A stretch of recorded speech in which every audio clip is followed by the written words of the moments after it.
22절 제가 먼저 봅니다. 아내들여 자기 남편에게 복종하기를 주께 하듯 하라. 오래되미니 그리스도께서 이기에서 몸과 응하니 그가 바로 금의 주지시라. 그러므로 교회가 그리스도에게 하듯 아내들도 범사에 자기 남편에게 복종할지니라. 남편들아 아내 사랑하기를 그리스도께서 우리를 사랑하시고 그 교회를 위하여 자기의 주신 것이라. 이는 곧 물로 씻어 말씀으로 깨끗하게 하사 거룩하게 하시고 주름 잡힌 것이나 이런 것 없이 거룩하고 흠이 없게 하려 하심이라. 이와 같이 남편들도 자기 아내 사랑하기를 자기의 자신과 같이 할지니 자기 아내를 사랑하는 자는 자기를 사랑하는 것이라. 누구든지 언제나 자기 육체를 노여하지 않고 오직 영육하고 보호하기를 그리스도께서 교회와 귀찮은 우리는 그 몸의 지체임이라. 그러므로 사람이 부모를 떠나 그 아내와 합하여 그 둘이 한 육체가 될지니 이 비밀이 크도다. 나는 그리스도와 교회에 대하여 말하노라. 그러나 너희도 각각 자기 아내와 사랑하기를 자신과 같이 하고 아내도 자기 남편을 존경하라. 아멘. 이 본문은 많은 분들이 좋아하기도 하고 많은 분들이 싫어합니다. 어떤 분들이 좋아할까요? 어떤 분들이 싫어합니까? 벌써부터 우리 권사님 마음에 안 들어 하시고 계시는데 사실은 이 본문을 잡아서 가정의 주일 설교를 하려고 할 때 여러분들의 반응은 이미 예상을 했습니다. 그래서 이 본문이 전통적으로 결혼식 때 참 많이 인용되는 본문이기도 한데 요즘 목사님들대로 웬만한 강심장을 갖지 않고는 이 본문을 가지고 결혼식 주례를 하지 않는다고들 우스갯소리로 이야기합니다. 그러나 사랑하는 성도님들, 우리가 분명히 기억해야 될 것이 있는데 우리가 말씀을 오해하고 곡해해서 그렇지 이 말씀은 단순히 누군가를 더 낮게, 누군가를 더 높게 만들려고 주시는 말씀이 아니라 주께서 주신 거룩한 제도인 가정을 잘 지켜나가기 위해 주시는 우리들에 대한 조언이자 믿음의 말씀임을 우리가 기억해야 될 줄로 믿습니다. 그러나 오늘날 많은 곳에서 가정이 삐끄덕댑니다. 전 세계에서 결혼율이 가장 낮은 나라 중에 하나가 우리 한국이기도 하고 또 이혼율이 가장 높은 나라가 우리나라이기도 합니다. 그러다 보니까 잠깐만, 내가 국적이 미국인데 우리나라라고 그러네. 어쨌든 우리나라가 지금 그런 상황인데다가 그러다 보니까 출산율이 가장 낮죠. 그래서 학자들에 따라서는 2050년이 오기 전에 나라가 소멸할 거라고 이야기하는데 설마 그렇게까지 극단적으로 가지는 않겠지만은 사실은 결혼에 대한 전통적인 이해와 또 결단이 깨진 것도 맞습니다. 그리고 그것은 미국 사회도 마찬가지입니다. 미국 사회가 인구가 늘어나는 것처럼 보이지만 사실은 미국 사회의 전통적인 미국인들을 구성하고 있는 백인 주류층은 동북부 백인 주류층은 이미 한국보다 훨씬 더 출산율이 낮고 결혼율이나 이혼율도 그에 못지가 않습니다. 미국의 인구가 증가하는 것은 온전한 가정을 이뤄서 증가하는 것이 아니라 이민을 받아서 인구가 늘어나는 거라 그래요.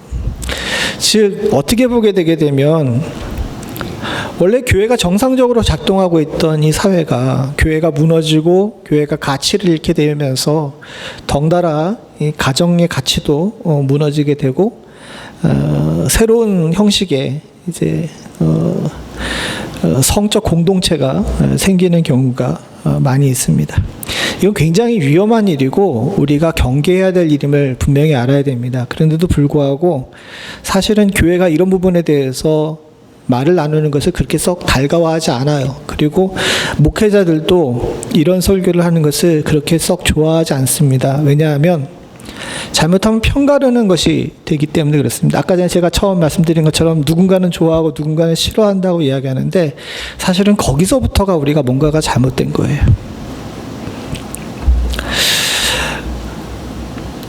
잘 생각해 보게 되게 되면 사실 하나님께서는 우리들에게 온전한 말씀을 주셨는데 그 말씀을 우리가 내게 유리한 대로 해석하고 내가 생각하고 싶은 대로 생각하기 때문에 그 말씀에 대해서 온갖 인간적인 평가를 곁들이게 되고 자신의 유리한 방향으로 그것들을 사용하는 경우가 많이 있습니다.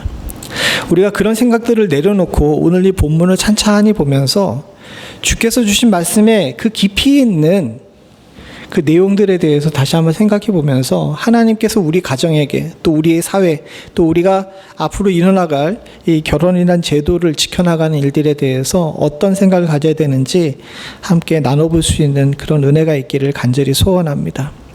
우리가 먼저 결혼에 대해서 잘 생각을 해봐야 돼요. 결혼. 많은 사람들은 지금 새로운 결혼 제도가 생긴다라고 이야기합니다. 그러다 보니까 남자가 남자를, 여자가 여자를 배필로 맞아가지고 결혼 생활을 하는 것들도 결혼의 제도라고 생각을 하고, 또 어떤 사람들은 아예 그런 것들을 부정하고 그저 때 돼가지고 자기들 마음 맞을 때 그냥 잠깐 모여서 살다가 흩어지면 된다라고 생각을 합니다. 그러나 사랑하는 성도님들, 결혼은요, 우리가 생각하는 것처럼 우리 인간이 가지고 있는 성적 욕망이나 또는 자손, 종족 보존의 욕구 때문에 만들어진 제도가 아니라는 사실을 우리가 분명히 알아야 됩니다. 창세기에 보게 되게 되면 제일 먼저 창세기에 하나님께서 만드신 법이 있어요. 그 법이 뭔지 아십니까? 예? 창세기에서 제일 처음에 만든 법은 뭐냐면 온 세상 식물은 누가 먹으라고요? 우리가 먹으라는 거예요. 이 땅의 천지 만물들에 대해서 우리들이 하나님께서 주신 첫 번째 제도는 이 모든 것들도 인간들의 식물로 제공한 것입니다. 그리고 두 번째 하나님께서 만드신 제도가 있는데 그것은 뭐냐면 에덴 동산이라는 곳을 만들어 가지고 인간을 거기에 머물게 하신 거예요. 인간이 필수적으로 필요한 것이 의식주라고 이야기하는데, 하나님께서 먹는 문제와 머무는 문제를 해결하신 다음에 그 다음에 세운 제도가 뭐냐면 결혼 제도입니다. 그래서 입는 제도보다 먼저 만드신 것이 결혼 제도예요. 그래서 어느 성경학자들에 따라서는 이 결혼 제도가 사실은 하나님께서 만드신 첫 번째 제도라고. 의식주 문제 같은 경우는 기본적으로 하나님께서 제공해 주시는 거니까 인간 관계에 있어서, 인간 사회에 있어서 제일 첫 번째로 만든 제도는 결혼 제도라고 그렇게 이야기하는 사람들도 있습니다. 그것도 맞다고 생각해요.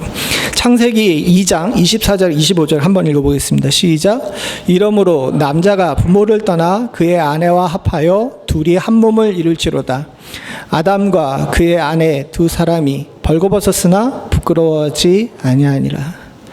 입는 문제를 해결하기 전에 먼저 이 결혼이라는 제도를 만들어서 둘이 한 몸 되게 만드신 것이 하나님의 뜻입니다. 이것이 그만큼 결혼이라는 제도가 굉장히 중요하고 소중한 제도라는 거예요. 왜? 오늘 본문을 잘 생각해 보셔야 됩니다.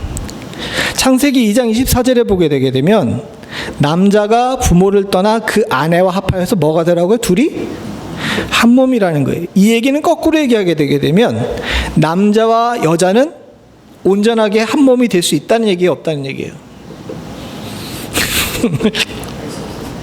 여러분 하나의 몸인데 우리는 생각할 때 우리가 인격적으로 하나의 온전한 주체라고 생각을 합니다. 근데 하나님 눈에 보시기에는 남자와 여자가 붙어야지만 이제 온전한 한 몸이 되는 거예요. 즉 결혼이란 제도는요, 우리가 욕망을 따라가지고 우리의 종족봉신 욕구를 따라가지고 만들어진 제도가 아니라 하나님께서 인간을 완성하시기 위해 만든 제도라는 사실을 알아야 됩니다. 이것이 세상이 보는 결혼관과 성경에서 보는 결혼관의 차이예요.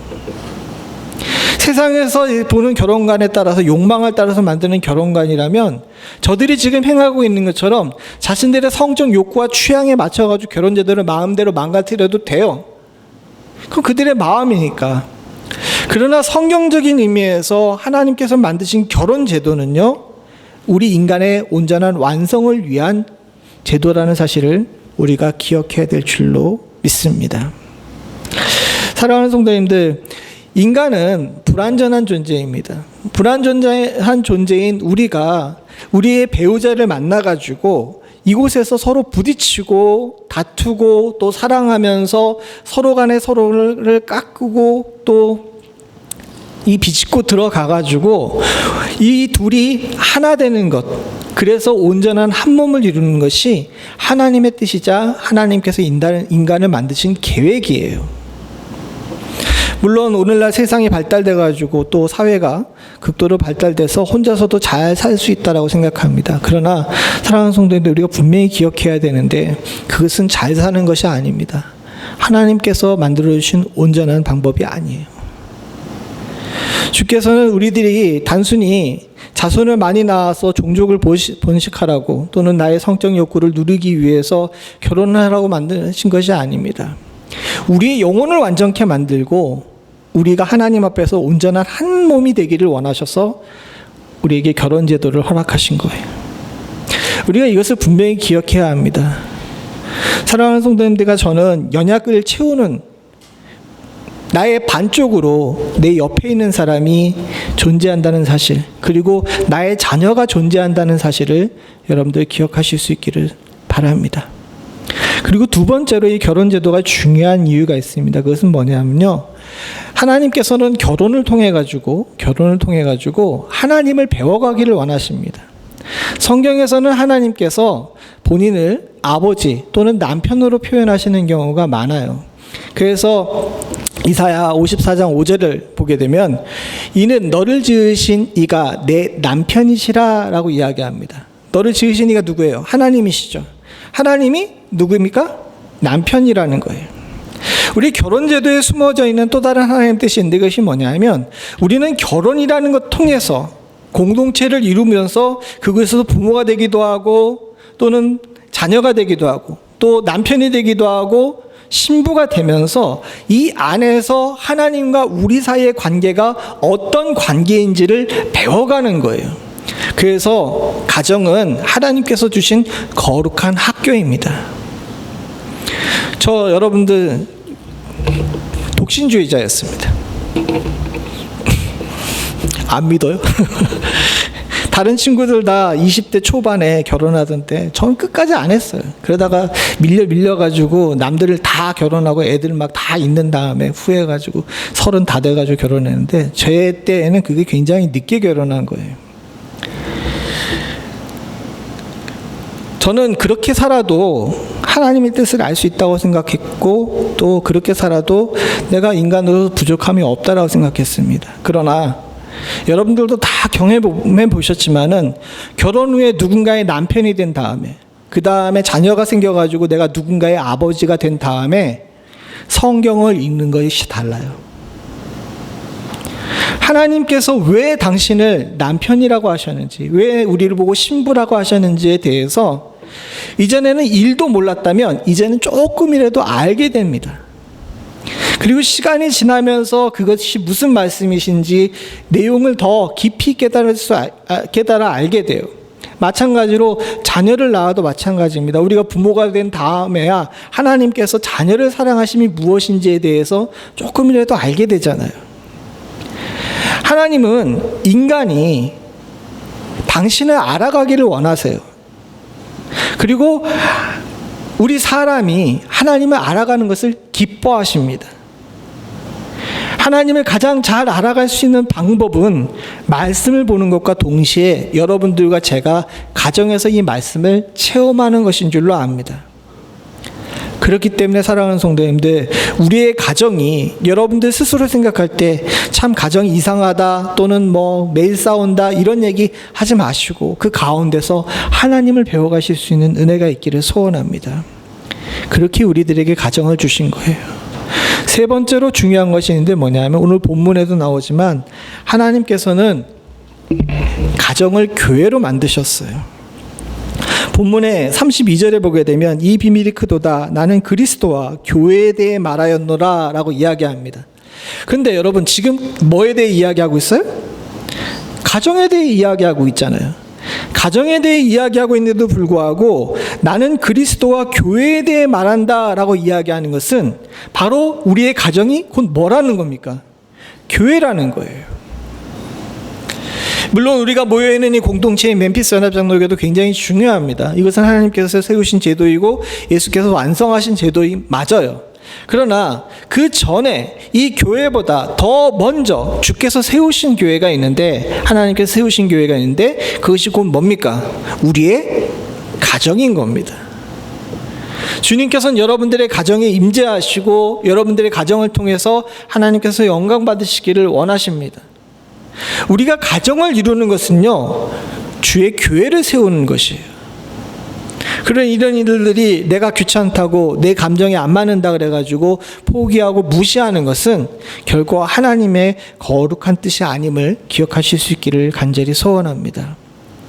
결혼 제도에는 거룩한 제도입니다. 다시 한번 정리해 보게 되면 결혼 제도를 통해서 불완전한 우리를 완성시켜 나가시고요.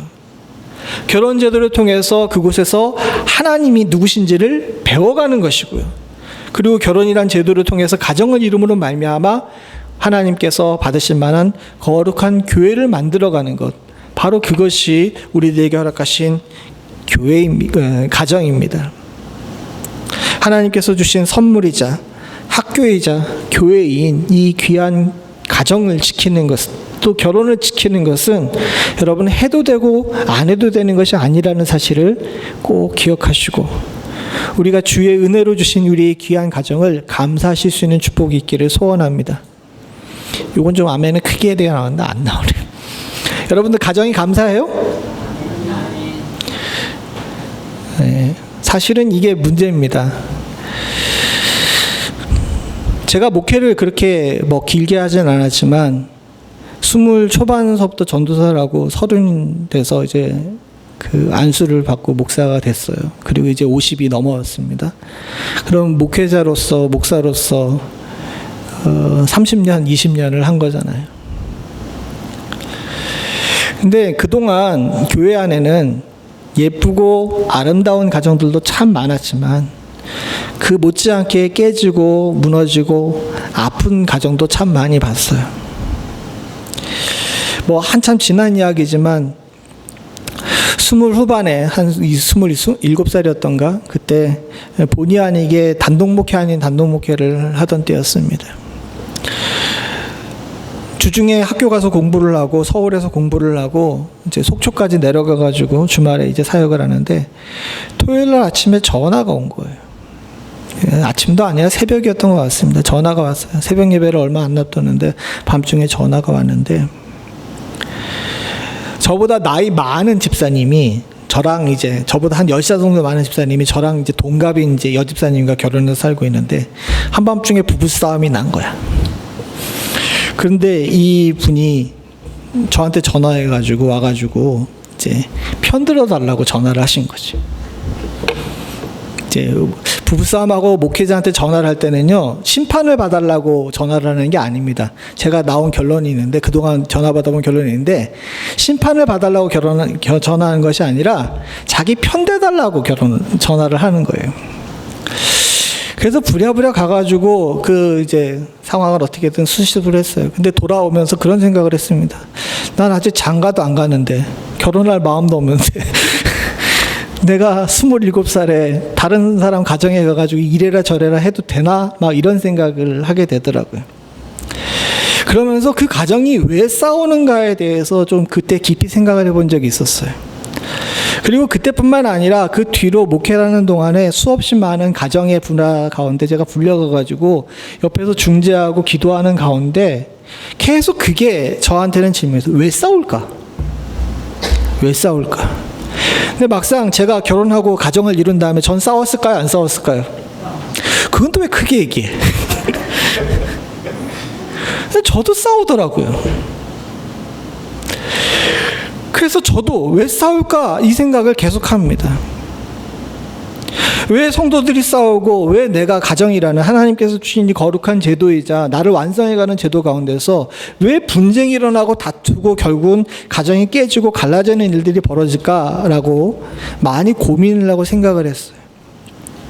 물론 지금도 완전한 답을 얻지 못했고 앞으로도 답을 얻어가야 되는 줄로 아는데, 말씀은 그것에 대해서 분명히 이야기합니다. 우리가 가정을 이루면서 우리는 둘이 서로 사랑하기 때문에 가정을 이룬다라고 생각을 해요. 그렇죠? 근데 여러분들 생각을 해보십시오. 여러분들 중에서 이제 뭐 우리는 중매로 결혼했기 때문에 나 그런 거 몰라요라고 하시는 분들은 잘 그렇지만은 어쨌든 우리가 처음에 결혼하고 가정을 이룰 때에는 서로가 어떤 겁니까? 남자와 여자가 어떻게 서로 성경적 표현을 하게 되면 연애하기 때문에 그렇게 되는 거예요. 즉 서로를 향하여서 사랑의 감정을 품었기 때문에 결혼을 하는 겁니다. 그러다 보니까 어느 순간인가 사람들이 하나님께서 만들어주신 이 거룩한 제도에 서로 남자와 여자라는 서로 다른 종의 이 인간들이 모여가지고 붙어 있는 것이 단순히 감정적인 사랑으로 붙어 있는 것이라고 생각하는 경우가 많아요. 물론 둘이 하나가 될 때는 그렇게 하는 것들이 어느 정도 맞습니다. 성경에도 보게 되면 그런 경우들이 많이 있으니까요. 근데 여러분 그 다음이 문제인 겁니다. 처음에 두루 하나 됐을 때에는 하나님께서 그들의 마음을 움직이셔가지고 서로 사랑하는 마음으로 하나 됐다 하더라도 결혼 이후에 결혼을 유지하는 것은요, 다른 방법과 다른 다른 가치가 있어야 된다는 거예요. 바로 오늘 성경은 그것을 이야기하고 있습니다. 우리가 읽었던 에베소서 5장에 나오는 이 결혼 생활에 대해서 이야기하면서 남편과 아내에 대해 이야기하며 우리들에게 이야기하는 것은 너희들이 과거와 같이 감정적인 사랑으로 둘이 하나 된 것이 아니라는 것을 이야기하면서 진짜 온전한 가정을 위해서는 두 가지 가치를 지켜야 된다라고 이야기를 하고 있어요. 그 두 가지 가치가 뭡니까? 오늘 제목이기도 한데 존경과 사랑입니다. 33절을 같이 한번 읽어보기 원합니다. 시작. 그러나 너희도 각각 자기의 아내를 사랑하기를 자신과 같이 하고 아내도 자기 남편을 존경하라. 존경과 사랑. 오늘 성경에서는 남편을 아내를 사랑하고 아내는 남편을 존경하라고 이야기했는데 사실은 우리가 이게 일방적으로 한쪽 편에 있는 것이 아니에요. 여러분 남자분들, 여러분들은 아내에게 사랑받고 싶지 않으세요?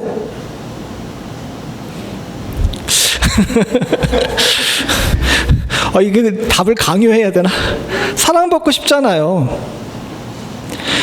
남편만 아내를 사랑하는 것이 아니라 남편도 아내에게 사랑받고 싶어요. 마찬가지로 우리 자매님들, 형제님들에게 존경받고 싶지 않으십니까? 존경받고 싶잖아요. 그렇잖아요? 그래서 남편과 아내도 서로 존경하고 사랑해야 합니다. 그러나 성경에서 저렇게 이야기한 것은 많은 사회의 결혼학자들이 이야기하는 것처럼 남편은 아내의 존경을 먹고 살고 아내는 남편의 사랑을 먹고 사는 것. 둘 다 꼭 필요하긴 하지만 남자에게 있어서는 존경의 부분이 좀 더 크고 여자에게 있어서는 사랑의 부분이 좀 더 크기 때문에 저런 얘기를 하는 거예요. 좀 더 구체적으로 들어가서 이 존경이라는 가치에 대해서 생각을 해봅시다. 사실 오늘 성경을 읽게 되면 여러분들 아까 전에 얘기하신 자매님들이 이 본문을 굉장히 별로 안 좋아해요. 왜 안 좋아합니까? 22절에 나온 말씀 때문에 그렇죠. 22절에 뭐라고 얘기해서? 아내들이여 자기 남편에게 복종하기를 죽게 하듯 하라. 이 복종이라는 단어를 굉장히 싫어합니다. 근데 여러분들 오늘 우리 성경에는 복종이라고 나와 있지만 다른 많은 성경에서는 이거 순종이라고 이야기를 해요. 뭐 복종이나 순종이나 뭐가 다르냐라고 이야기할 수 있지만 본문을 잘 읽어보십시오. 이것은 단순히 일방적으로 누가 누구보다 우위에 있기 때문에 그 사람 말에 무조건 따르라라는 이야기가 아닙니다. 오늘 본문에서 이야기하고 있는 핵심은요, 일방적인 상하관계를 지정하는 것이 아니라 질서에 관한 문제라는 사실을 알아야 돼요. 질서. 인간이 뭔가 사회적으로 공동체를 구성하기 위해서는요, 반드시 질서라는 것이 필요합니다. 평등한 공동체를 굉장히 중시 여긴다 그러고 민주주의 사회에서는 평등한 공동체에 관한 이야기들을 많이 하는데 사실 어느 사람들도 어느 철학자들도 인간이 온전히 공평하고 평등한 사회를 만들 수 있다고 얘기하는 사람들이 없어요. 그건 인간 사회에 불가능한 일입니다. 공동체가 제대로 굴러가려고 그러게 되면요, 질서가 필요해요. 그리고 이 질서라는 것은요, 역할 분담과 책임 완수에 의해서 가능해지는 것입니다. 여러분들 이걸 분명히 알아야 됩니다. 우리의 질서는 우리가 모든 것을 다 완벽하게 할 수 없기 때문에 서로가 서로 역할 분담하고 또 그것을 서로 어떻게 해야 됩니까? 책임을 완수해야지만 그 질서가 완성이 되고 가능케 되는 일이에요. 근데 이것이 가능하지 않고 서로에게 책임을 팔밀히 하거나 자기의 책임을 완수하지 않고 누군가에게 탓을 하거나 원망을 하게 되거나 또는 내가 해야 될 일이 아니라 다른 사람이 해야 될 일인데 그 일에 대해서 넘어가 그 영역을 침범하거나 하게 되면 그 구성원들은 어떻게 됩니까? 서로 싸우고 부딪히게 되죠. 교회에서 나오는 분쟁이 대부분 그런 것이 아닙니까? 모두 다 착하고 정말 아름다운 성도님들인데 교회에 와서 싸워. 왜 싸웁니까? 질서가 무너져서 그래요. 역할 분담과 책임 완수가 제대로 안 되기 때문에 그러는 거죠.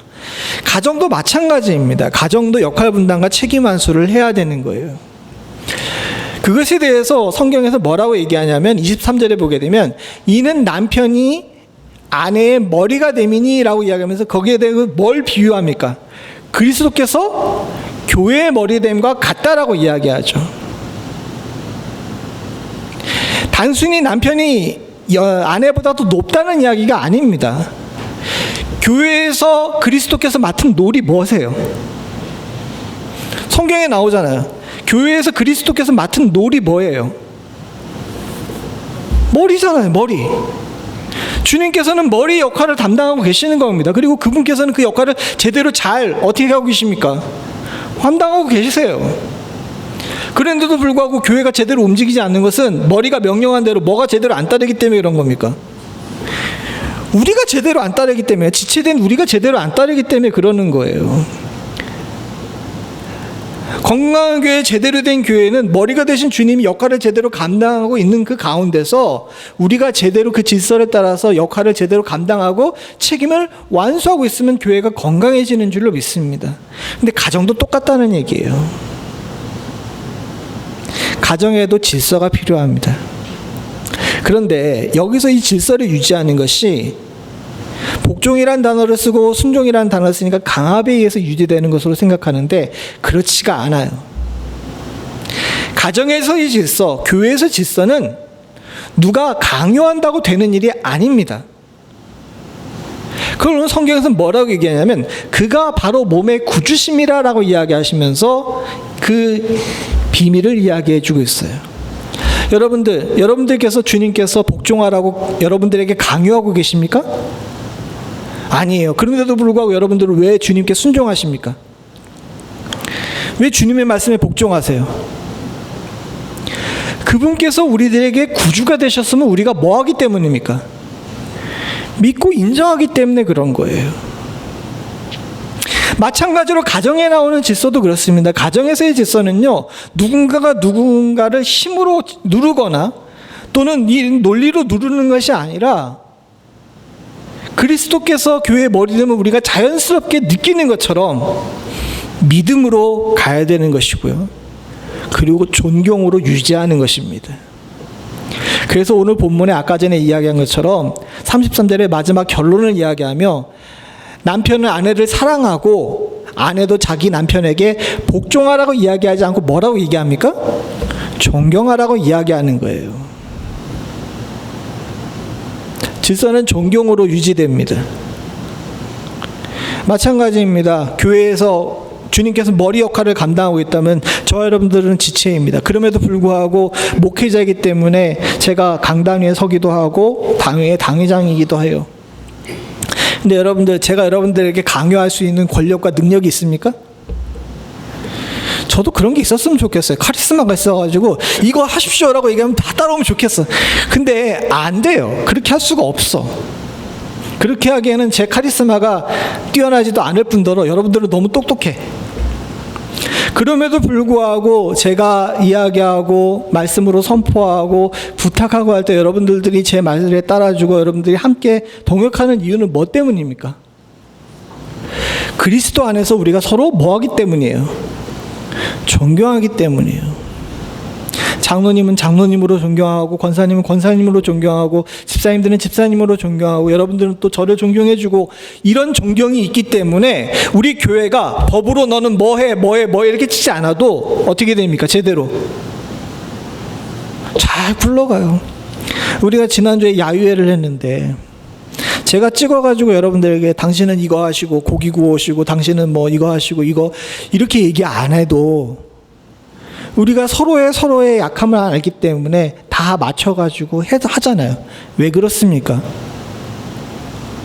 지금 현재 제가 볼 때 멤피스 연합 장로교회는 법으로 움직이는 교회가 아니라 존경과 사랑으로 움직이는 교회이고 온전한 가정을 이루었기 때문인 줄로 믿습니다. 바로 그것을 주님께서 우리 가정에게 지금 바라고 계시는 거예요. 사랑하는 성도님들, 여러분들의 가정, 여러분들이 지금 머물고 있는 여러분들의 집은 주님께서 주시는 믿음과 존경 안에서 유지되는 복된 가정 되기를 간절히 소원합니다. 그러나 지금 현실이 그렇지가 않은 경우가 많아요. 현실적으로 우리는 가정에서 서로 존경하기보다는 투쟁합니다. 서로 주도권을 가지기 위해 가지고 존경보다는 투쟁을 하죠.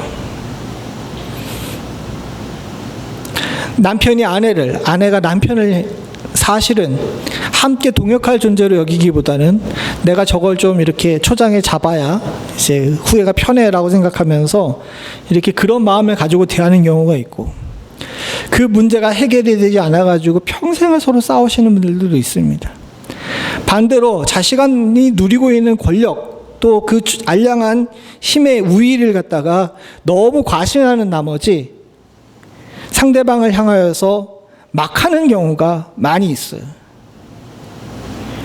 뭐 요즘에야 많이 사라졌지만은 아내 때리는 사람들 많잖아요. 반대로 요즘은 어떤 사람들이 많아지는지 아십니까? 아내한테 맞는 남편들도 많아요. 왜 그런 일이 생겼을까요? 가정을 존경을 이루지 않고 투쟁의 대상으로 여기기 때문에 그렇습니다. 근데 여러분들 그거 아십니까? 가정에서 여러분들의 배우자들을, 또 여러분들의 자녀나 부모를 투쟁의 대상으로 생각하면요, 여러분 원숭이에요. 제인 구달이라는 아주 유명한 동물학자가 있습니다. 이 사람이 침팬지 집단에 들어가가지고 그 침팬지를 연구했어요. 침팬지라는 이 동물도 굉장히 아주 정교한 사회를 이루고 있습니다. 그 정교한 사회 가운데서 여러 암컷들과 수컷들이 모여가지고 살아요. 그리고 그 침팬지 사회는요, 굉장히 조밀한 이런 계급 사회를 이루게 됩니다. 그리고 이 침팬지들은 언제든 자신이 더 높은 소열로 가기 위해 가지고 서로를 향해 끝없이 투쟁합니다. 낮은 서열에 있는 침팬지는 위의 서열을 향해서 언제든 약한 부분을 보이게 되면 그것을 찔러가지고 저것을 무리해서 쫓아내고 내가 그 자리를 차지하겠다는 마음으로 살고 있고, 마찬가지로 위의 서열의 침팬지들은 자신을 향해서 도전할 만한 침팬지들이 있으면 미리 왕따를 시키거나 도태를 시켜가지고 그것들을 무너뜨려요. 잘 생각해보면 누가 하고 있는 짓입니까? 인간이들이 하고 있는 짓이에요. 사람들이 하고 있는 짓이에요. 주님께서는 물어보십니다. 넌 사람이냐 동물이냐? 여러분, 가정 안에서 투쟁으로 사는 것은요, 우리가 사람이 아닌 원숭이가 되는 것과 똑같습니다. 그러나 우리가 주 안에서 주신 질서 안에서 아까 전에 말씀드린 우리 교회가 움직이는 그 방법처럼 서로를 존중하고 서로를 믿고 서로를 아껴주면 그것은 사람의 가정, 하나님의 가정이 되는 줄로 믿습니다. 바라고 소원하기는 저의 가정과 여러분들의 가정 모두가 다 침팬지의 가정이 아니라 성도의 가정 될 수 있는 은혜가 있기를 간절히 소원합니다. 마찬가지로 두 번째 가치가 있습니다. 두 번째 가치는 사랑이에요. 아까 전에 말씀드린 것처럼 우리가 결혼 생활을 처음 이룰 때에는 감정적인 사랑으로 서로 만납니다. 한눈에 반하기도 하고요. 또는 만나보니까 저 사람 굉장히 좋은 것 같아서 좋은 호감으로 이제 결혼을 하게 되죠. 그래서 감정적인 부분이 굉장히 중요합니다. 그러나 사랑하는 성도님들, 오늘 본문에서 주는 사랑은 조금 다른 사랑입니다. 오늘 본문에서 주님께서 교회를 사랑하듯이 너희도 남편도 아내를 사랑하라고 이야기하시면서 드신 예가 있어요. 근데 이 예를 우리 성경으로 보게 되면 조금 이야기가 쉽게 눈에 들어오지 않으니까 표준 세번역으로 함께 보기를 원합니다. 26절, 27절입니다. 같이 봅니다. 시작. 그리스도께서 그렇게 하신 것, 교회를 물로 씻고 말씀으로 깨끗하게 하여서 거룩하게 하시려는 것이며, 티나 주름이나 또 그와 같은 것들이 없이 아름다운 모습으로 교회를 자기 앞에 내세우시려는 것이며, 교회를 거룩하고 흠이 없게 하시려는 것입니다. 남편이 아내를 사랑하는 이야기를 하면서 주님께서 교회를 어떻게 사랑하시는지를 이야기하며 이 얘기를 하십니다. 근데 이야기를 쭉 읽어보니까 교회가 예뻐서 주님께서 사랑하시는 것이 아니라는 것을 알 수 있어요. 26절에 보니까 교회가 굉장히 때 묻었는데 주님께서 무슨 작업을 하십니까? 세수시키시는 거예요. 그리고 교회가 영 이제 얼굴이 못나. 그러니까 주님께서 뭐하고 계십니까? 27절에. 여러분, 티나 주름 같은 걸 잡는 걸 여자분들 뭐라 그래요? 나보다도 몰라. 여러분들이 얼굴에 티나 주름 있으면 그거 이렇게 가서 관리하는 걸 뭐라 그래요? 스킨케어라 그러잖아요. 주님께서는 교회를 사랑하시는데 세수시키시고 스킨케어라고 계시는 거예요. 마찬가지입니다. 우리가 우리의 배우자를 향하여서도 그래요. 여러분들의 배우자를 여러분들 자랑하실 수 있는데 그 배우자가 정말 자랑스러워서 자랑하는 것이 아니라, 사랑하는 성도님들, 우리가 세수를 시키고 스킨케어를 시켜서 사랑하고 자랑할 수 있게 되는 것입니다. 즉 주님께서 말하시는 사랑은요, 감정적인 사랑만을 이야기하는 것이 아니라 노력에 의한 사랑이에요. 남편들아 아내를 사랑하라. 사랑하는 성도님들, 마찬가지로 아내들이 남편을 사랑하라라고 이야기하는데 서로 볼 때 이뻐서 사랑하는 것이 아닙니다. 이뻐서 사랑하는 것은 한때뿐이에요. 그렇지 않습니까? 나이 먹어가지고 시간이 지나가게 되면 누구나 다 늙기 때문에 우리의 겉모양은 결코 사랑스러워 보일 수가 없습니다. 여러분들, 시간이 지나면 지날수록 주님께서 말씀하신 것처럼 사랑은요, 노력이 필요해요. 주님께서도 교회를 그냥 사랑하신 것이 아닙니다. 주님께서도 지금 노력하고 계시는 거예요. 우리의 티, 우리의 흠, 우리의 주름, 우리의 때 묻은 것들, 주님께서 그것들을 관리하시고 씻겨내시면서 매일매일 이쁘다 하시니까 우리 교회가 주 안에서 더 아름다워 가는 것처럼 우리의 배우자들을 향하여서도 저와 여러분들이 그와 같이 행해야 될 줄로 믿습니다. 여러분들 중에서 지금 속으로 목사님이나 잘하시죠? 이렇게 얘기하시는 분들도 있을 수 있는데, 예, 맞아요. 저도 해야 됩니다. 이건 평생의 우리의 숙제이고 우리가 짊어져야 될 우리의 책무입니다.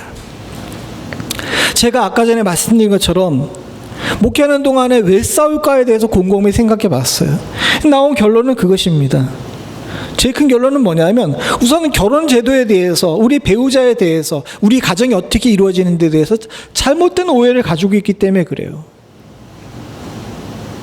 마치 동물들처럼 우리의 집단을 유지하는 방법으로 생각해서 사회에서 하듯이 가정 안에서도 투쟁하게 되게 되면 그 가정이 분란이 안 일어날 수가 없습니다. 마찬가지로 사랑하는 성도님들, 가정에서 왜 싸우는지를 봤더니 가장 큰 문제는 뭐냐면 노력하지 않아서예요. 생각을 해보십시오. 누가 흠없고 티 없는 사람이 있겠습니까?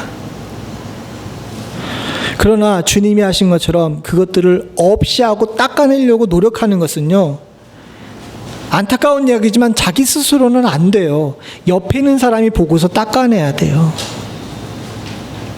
또 원숭이 얘기를 해서 죄송하긴 한데, 침팬지들이 가장 친밀함을 나타내는 것이 뭔지 아십니까?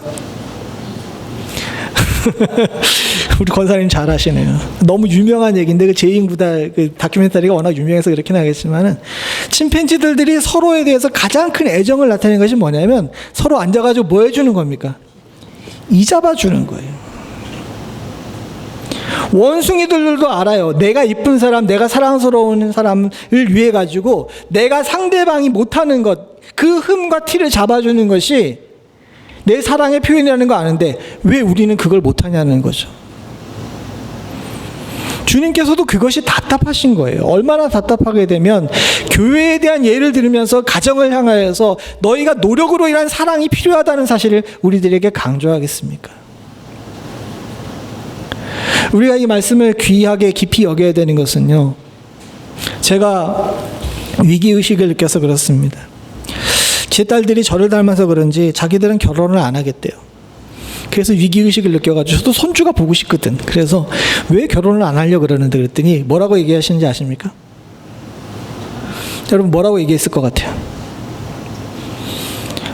우리도 결혼하면 아빠 엄마처럼 싸울 거 아니야. 지금에서야 그런 얘기 안 하지만 어렸을 때 그런 얘기 했을 때 제가 큰 충격을 받았어요. 아, 이렇게 살아서는 안 되겠구나. 이게 하나님께서 주신 거룩한 가정을 지키는 방법이 아니구나. 져주고 닦아주고 씻겨주고 섬겨주고 다른 사람을 탓하고 내 반대편을 향하여서 나쁜 마음을 품는 것이 내가 정말 가야 되는 방법이 아니구나라는 것을 깨닫고 고쳐가기를 시작합니다. 물론 지금도 완전히 된 것은 아니지만 앞으로도 그렇게 평생 우리가 살아야 될 줄로 압니다. 지금까지 그렇게 잘 살아오신 우리 장로님들이나 권사님 가정도 있지만 앞으로도 이 말씀을 붙잡고 여러분들 우리의 가정을 사랑과 존경으로 지켜나갈 수 있는 은혜가 있기를 소원합니다. 세상에 결혼율이 떨어지고 출산율이 떨어지게 되면요, 떨어지게 되는 이유는 사회 탓할 이유가 없어요. 말씀을 곰곰이 생각해보고 우리 스스로를 돌아보게 되니까 왜 다들 결혼을 안 하고 우리의 자녀들이 결혼을 안 하고 왜 자녀를 안 낳으려고 하냐면 다 누구에게 책임이 있기 때문에 그렇습니까? 저 같은 남자들이 많았기 때문에 그런 거예요. 지금이라도 우리가 주께서 만드신 가정의 원리를 제대로 깨닫고 사랑과 존경으로 산다면 우리의 문제뿐만 아니라 우리 사회가 겪고 있는 문제, 지금 현재 가정이 겪고 있는 문제들을 해결할 수 있는 은혜가 있는 줄로 믿습니다. 주님께서는 여러분들이 제가 행복하기를 원하시는 줄로 압니다. 근데 우리는 가장 행복해야 되는 자리, 가장 기뻐야 되는 그 자리마저도 투쟁하고 서로의 흠을 잡으면서 서로를 향하여서 욕하고 미워하고 하는 경우가 너무 많아요. 온전한 가정을 이루는 것이 세상에서 가장 큰 복이라고 이야기하시는 많은 선배들의 이야기는 거저들을 이야기가 아닙니다. 저와 여러분들도 오늘 주께서 주신 조언대로 사랑하는 성도님들 존경과 사랑으로 서로를 섬기며 사심으로 말미암아 정말 행복한 가정에서 귀하게 머무실 수 있는 축복이 있기를 간절히 소원합니다. 같이 기도하시겠습니다. 아버지 하나님, 주께서 우리에게 주신 복된 가정, 이 귀하고 복된 곳이 불완전한 내가 온전을 이루며 하나님을 배워가고 또 하나님께서 주신 이 가정을 통해서 하나님을 예배하라 하신 줄로 믿습니다. 하나님이 복된 가정을 존경과 사랑으로 잘 지켜나갈 수 있는 저희들 되게 하여 주시옵소서. 돌이켜 생각해 보건대 존경으로 믿음으로 질서를 지키라고 했건만 하나님 투쟁으로 밟고 올라서는 일에만 더 깊은 관심을 가졌던 우리들을 발견하게 됩니다. 사랑하라고 했건만 감정적인 사랑에 치우쳐가지고 노력하지 않았고 티나 주름을 보고 비웃고 조롱하는 일들을 더 많이 했음을 주께 고백하며 회개합니다. 주님께서 우리를 씻기시고 우리의 허물을 덮으시고 우리의 티를 온전케 하심으로 말미암아 우리로 주님의 자랑으로 삼으셨던 것처럼 우리의 배우자들을 향하여서도 우리가 씻기고 그 흠을 감추며 자랑으로 삼을 수 있는 은혜를 허락하여 주시옵소서. 주께서 주신 귀한 복인 우리의 가정 잘 지켜나갈 수 있기를 소원하오니, 가정이 우리의 짐이 되기보다는 서로가 아프고 힘들 때 안아주고 아껴주고 치료해 줄 수 있는 복된 주님의 교회 되게끔 주여 우리의 가정을 지켜 보호하여 주시옵소서. 우리를 지혜롭게 하여 주시옵소서. 모든 말씀 예수님의 이름으로 간절히 기도드리옵나이다. 아멘.